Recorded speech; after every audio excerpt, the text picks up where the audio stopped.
Hey guys, welcome back to Adventure Camping. Tactical Nut here, and today I have a bit of an unboxing video for you. I've got several items that I've gotten recently that I wanted to show off so that this way you'll know what's in the testing process and coming up for review.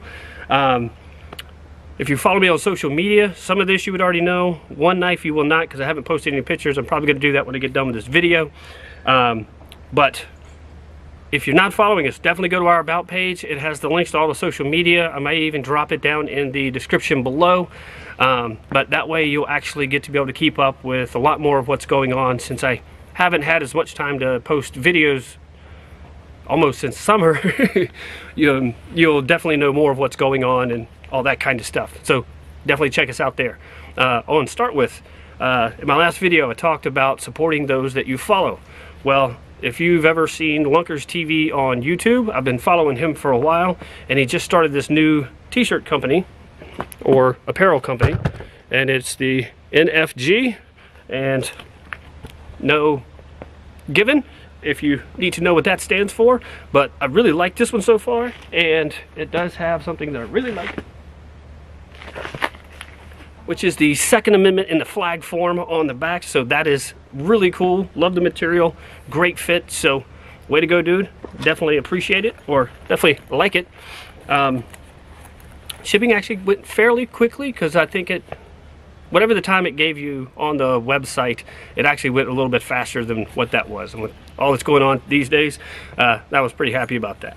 All right, so now, first knife. This is a Clyde Challenor Custom. As you can see, nice nylon zippered pouch with the embroidery on it. And we got, open it up, and as you can see here, we've got the knife, and we have two certificates of authenticity. I will show you them separately in a second, because you get those with his knives. Now, this is called the Raptor. If you've been following this channel for a while, you know I've already reviewed one of these, but you would also know that I broke it. And because of the fact that I broke it, not only did I become the butt of a lot of jokes in the chat group that I'm in for breaking stuff, but I guess they have a good right, because I do break a lot of stuff. But that made Clyde kind of motivated, I guess you'd say, or challenged to make one that I can't break. And so he's redesigned it, and part of that redesign is the blade steel. On the last one it was M390, this one is 3V. I love the blade shape, it's just absolutely amazing. You actually can get up here really good. It's a perfect spot for your finger for doing detailed work. It does have ceramic ball bearing pivots. Check out the pivot screws. Really cool. As well as the smaller ones in the back. You do have titanium scales that have been skeletonized. Hopefully you will be able to tell. Kind of hard to tell with the viewfinder, maybe that's it. Obviously open pillar construction, which is my favorite. Titanium pocket clip. All of which just make this an amazing blade. But part of the redesign is this special little part right here. As you will see, it's on both sides, right? So it did come with this lanyard, not the bead. I got this from Grumpy's EDC. He knocked this one out of the park again. Perfect match to my blade. But what was at the end of it is this right here. Why does he put that there? So that you can put this in, and now you basically have a fixed blade. So not only is the blade still going to be a lot tougher than the M390. M390 is awesome, but it's a really hard steel, so it keeps an edge forever, but it makes it kind of brittle. And so 3V, a lot tougher, so we're going to find out how well this really holds up. I mean, I really shouldn't have any issues batoning with it, because I did with the other one and it worked just fine, but now this should make it just impossible to mess up. So extremely excited about this knife. I've been carrying it for a little while. Absolutely love it. It's one of those where you just can't stop playing with it, right? You knife addicts know what I'm talking about, right? All right, next knife from Clyde is the Viper X. There's his logo. Sheath was made by him. Now, I will tell you this, it did come with this belt loop on it, but it did not have the dangler. A buddy of mine turned me onto that, because me and him are both kind of the same. I don't like a knife that rides up higher on me, because for me personally, it just tends to end up digging in my ribs. And so this came from Sagewood something. I can't remember. I've never ordered anything from him before, but when he turned me on to it, I did, and the color match is almost perfect. So that part's pretty cool. Here we have the Viper X. We have, I think, linen micarta scales. There's his logo on an N690 steel blade with perfect amount of jimping. I mean, just the way he does that jimping, it's grabs your finger enough to where it really locks it in and doesn't move, but it's not so aggressive that it tears up your thumb. So really liking that. Here's your scales, and just so you can see the perfection with which these are made. The grooves here in your finger choil make it fit just absolutely perfect, but of course you can always choke up on these type of knives to do more detailed work if you need to. I haven't used this one a whole lot just yet because I really wanted to get it out in the woods for its real first testing, but might just start doing some EDC tests with it around the house just to get some more use out of it, because I haven't had much time to go camping. As you see here, these screws right here, these are the 5-pin, typically pivot screws in a lot of folding knives. I had a buddy of mine make the tool for it because I had a different knife that from Peter Swanepoel that needed that.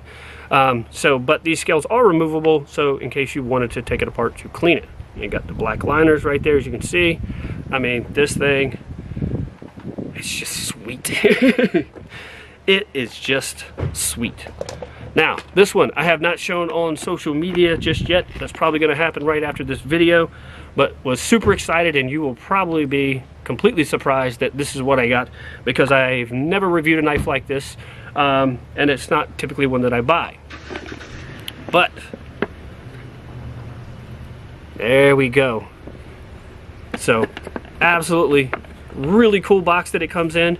It did come in a big cardboard tube over that because it is shipping from South Africa, and got here insanely fast. I think he shipped it on like a Friday or Saturday, and it got here on a Wednesday. Like, I was blown away about how fast that got here, because I really expected a couple of weeks. But let's open it up and see what we got. Yes, that's right. It's a chef's knife. Now, you're like, Tactical Nut, what are you doing with the chef's knife? All you do is review outdoor knives and pocket knives and stuff. Well, just so you know, even though I have been a knife addict for years, I've never really spent much money on kitchen knives. And my wife was really wanting one, a really nice one that will be a lot more enjoyable to use, work a lot better, and of course last a lot longer. So give you a rundown to check out these scales. This is a Japanese maple burl, which hopefully you're getting the lighting out here. It's just not cooperating right now. With the blue liners, right? The blade steel is a 12C27. There's his logo right there. Hopefully I can get this to focus in the right direction. Maybe not. Alright, so it's not going to cooperate, right? But he's also in the same chat group that I'm in, and he's, I think, the only knife maker so far that I didn't have a knife from. So I definitely wanted to get one of his, because he used to be a chef, and so now he makes kitchen knives. And so, needing a high quality kitchen knife, I went to him. Now, I know a lot of people go with an 8-inch chef knife, or sometimes a little bit larger, but this is what my wife really wanted, and I'm cool with it because I can use a knife of any size. So, I mean, it's just beautiful. And funny story about when I first got it, took it out, admired it, was loving it, and then the wife started to make supper. And when I look back, I notice that she's using a Mora to cut up our chicken. And I look at her, I'm like, what are you doing? She's like, what are you talking about? I'm like, we just got this super cool chef's knife and you're using a Mora. And she's like, well, I didn't want to get in trouble. Well, she wouldn't have gotten in trouble, because this is why I bought it. It was for her to be able to use more, myself included as well. But, I mean, this thing is just amazing. Now, since I've never reviewed a chef's knife, I'm going to get some tips from him on cutting techniques and stuff to be able to show you. I mean, I did work in the restaurant business for about 15 years, so I'm used to cutting up a lot of stuff. But since I've never reviewed a chef's knife, I'm going to go to him to get more pointers on what to point out and good cutting techniques to demo the quality of the knife. All right, guys. Hopefully this will help you in 1, knowing what's coming ahead, and 2, being able to find high quality knife makers to get yourself some amazing handmade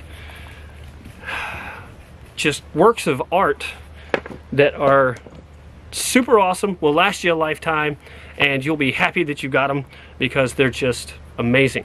All right, guys, in the meantime, be prepared, have fun, check out Clyde Challenor and David Hoehler, and I will leave links to them in the description below. In the meantime, be prepared and have fun.